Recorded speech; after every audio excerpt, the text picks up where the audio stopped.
I know with 19 million players coming into palworld, at least some of you are like me coming into the survival crafting game for the first time. Dealing with shit like hunger and resource management, it's a very different pace from going pew pew all the time. While I'm a strong believer that these games are about your own adventure, I think FPS gamers can be fickle and rage quit things rather easily. Flame078 here, the normal gamer. I want to break down how to get into palworld and the things maybe to avoid if this is your first survival crafting game. Let's get into it.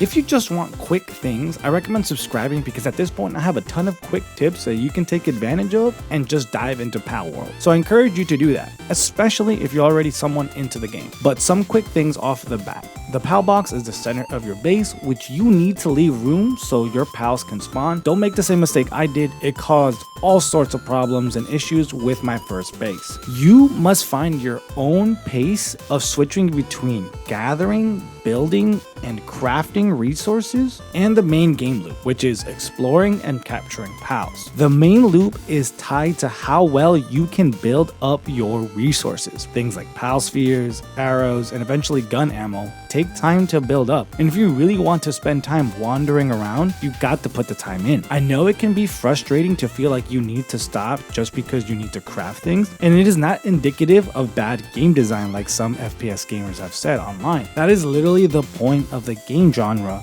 you are playing.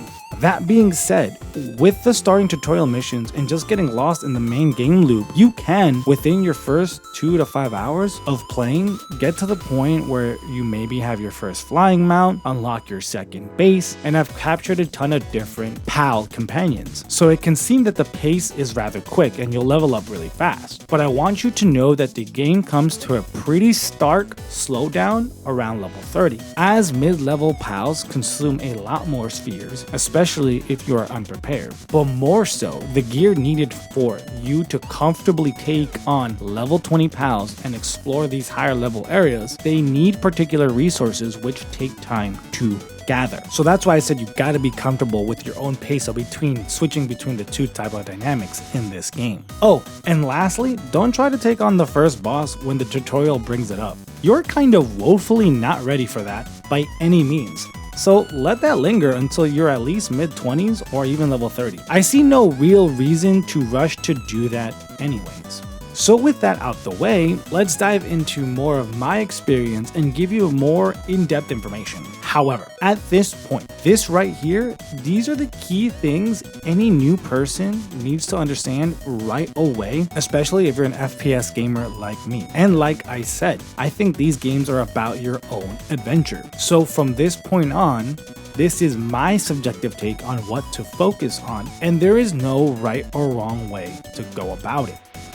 If this has helped you out in any way, consider helping me out by liking the video and subscribing.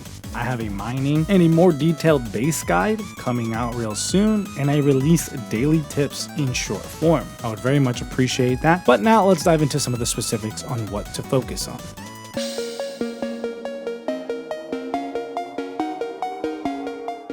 So you know how I pointed out about the pace of the game needs to align with what you like? So to get the most of being able to just spend time capturing pals and exploring, which are the things that do let you level up faster, setting up what I call farm bases are what I sort of struggled with doing at first. What I mean is, sure, your first pal spheres depend on paldium, so you focus on that at first, but later gear you want to rely on ignots, which you get from ore. So an ore based farm is a great way to ensure you can be on top of having all the resources you need to make sure you can keep out exploring versus gathering. So in a base farm, you want to focus on these things. Stone and log production, which can be crafted really early on. So getting pals like these early on and having them work will build up the materials not only to build out cool bases, but the materials needed for the core of your production. And with a crusher, you can turn stone into paldium,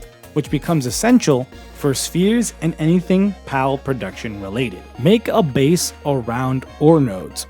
So this location right here is a perfect first base location. Yes, you kind of need to venture out for a while if this is going to be your first base, which I personally highly recommend. I've done that on my second and third playthroughs already. But if not, since maybe you'll have already started playing the game, your second base should be right here. With this, and as long as you have level 2 miners, you can start producing ignots needed for higher level armor and pal spheres. Food production is key, so starting out having good berry production is really important, and pals with planting, gathering, and watering are a must to keep your miners alive. This allows you to make an automated base that allows you to focus on being out in the world. Focusing on this early on is what can allow you to extend your fun and exploration in the later mid game. But this is my personal way of approaching things.